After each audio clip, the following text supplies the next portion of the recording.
When a rapper caught a Fed case after stealing over $1 million in a COVID fraud scheme, it definitely started to look like lyrics will be used against you in court. The main news covering him emphasized that he rapped about these scams before being arrested. And even the official press release from the Central District of California cited his songs as evidence of him bragging about the crime.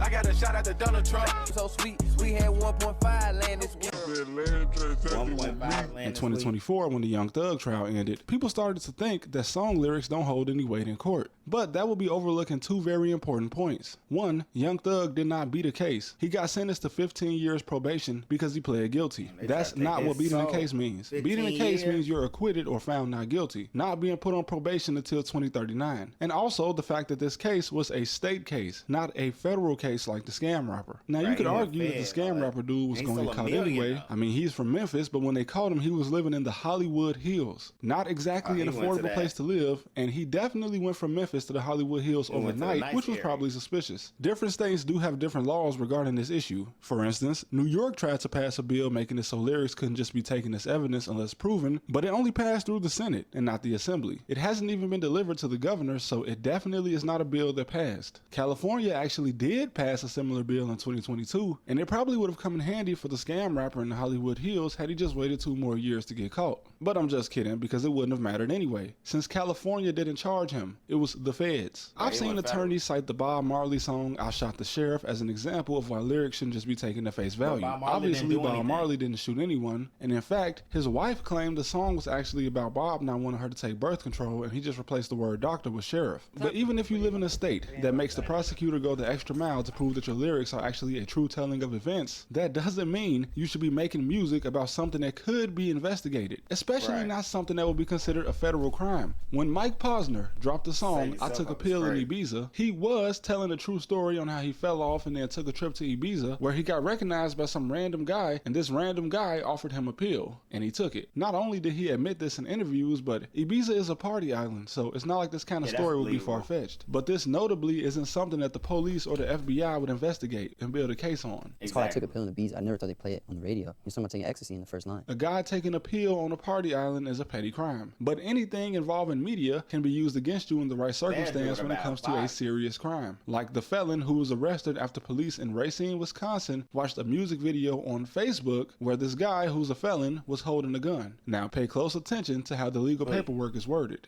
A Racine officer was viewing Facebook pages for groups from his beat. Now this is strange because a beat is the physical area that a cop is assigned to on patrol. Not only was he patrolling, but he was watching the social media of people in his area. And this was all the way back in 2013. In 2024, a guy in Iowa who was in a fist fight outside of a bar got charged with involuntary manslaughter because his friend shot the guy he was fighting. And even though he didn't shoot, he was still found guilty. And a video of him and this friend on Snapchat rapping a song about violence, not even their song, they were just rapping a random song about violence that seemed to imply they were bragging about what happened, but because he was kind of involved in the murder, this was actually evidence of intent. So all this lyrics are art and shouldn't be used in court, it's against the Constitution, I'm not trying to hear none of that. You ever heard of Johnny Rebel? I can't even name any of the songs that he made, but this is definitely not art. And honestly, I knew the whole Protect the Lyrics movement was alive when I started seeing celebrities support it. If most celebrities support something, it's probably a misleading issue. It sounds like a good message, but if you want to admit that you got in a shootout or robbed a bank, you can just say that to a person on the street, right? That way there's no recording of it to be used against you. And there you have it, a way to use freedom of speech without it being admissible in court. Don't record it. It's not really, I don't understand the confusion. Usually when you're involved in a big crime, the goal is to not talk about it, not get caught, and literally act like it didn't happen. At the end of Ocean's 11, after they robbed the casino in Las Vegas for millions of dollars, everyone disappeared,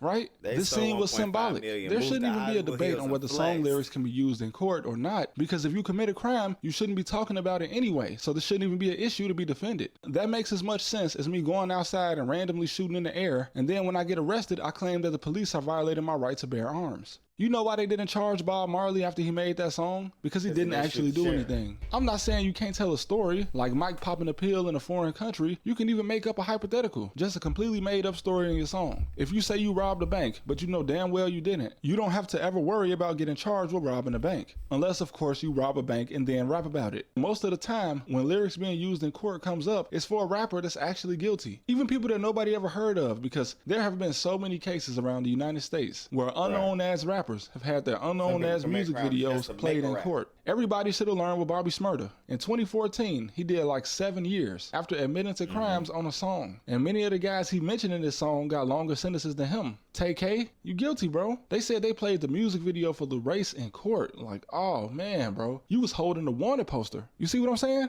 Just don't commit crap. Listen, once you see a certain level of success in music, you shouldn't be doing anything but rapping. And if you're an underground rapper that nobody knows, don't let your claim to fame be you admitting to a crime. The hip hop police are not an exaggeration, all right? There are actual task force in multiple states whose job is just to watch social media. You think that's far-fetched? We have a space force. The United States of America has a space force. What the hell do they do? Well, this is quite a story, and it comes from the man who headed Israel's space security program for nearly 30 years. Chaim Eshed is making the extraordinary claim that the United States and Israel have been in contact with a group of aliens. He has called them the Galactic Federation of Aliens. In fact, in New York City specifically, the NYPD have been getting informed about rappers since 1997, almost 30 years ago. Today, the literal hip-hop police are known as the Enterprise Operations Unit. But since 1999, there has been a unit in the NYPD under the Gang Intelligence Unit known as the Rap Intel Unit. Over 25 years, this has been a thing. If you truly believe that lyrics can be used in court, why the hell has the largest police department in the United States of America had a unit specifically for hip-hop artists for over 25 years? This is not new.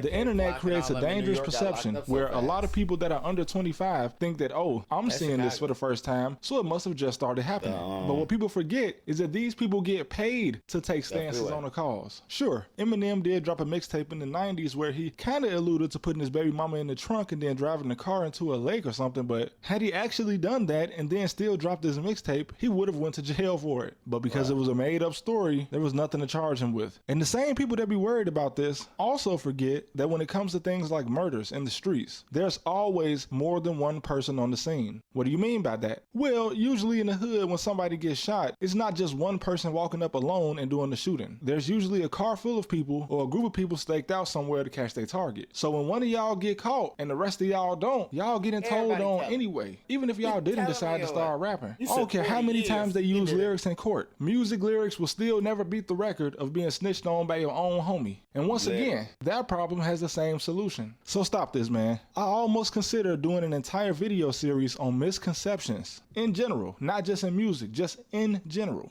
There are hour-long documentaries breaking down somebody doing exactly what they rapped about or what they said on social media. You know that when the police get off work, they're just a regular guy, right? That can watch YouTube or listen to your music and connect the dots and then take notes on that and bring it to work. Come on, man. But that's all I got, man. I am considering that series that I just talked about. Thank you guys for watching. Appreciate y'all for watching this video. Make sure y'all like, comment, subscribe, and then watch another video.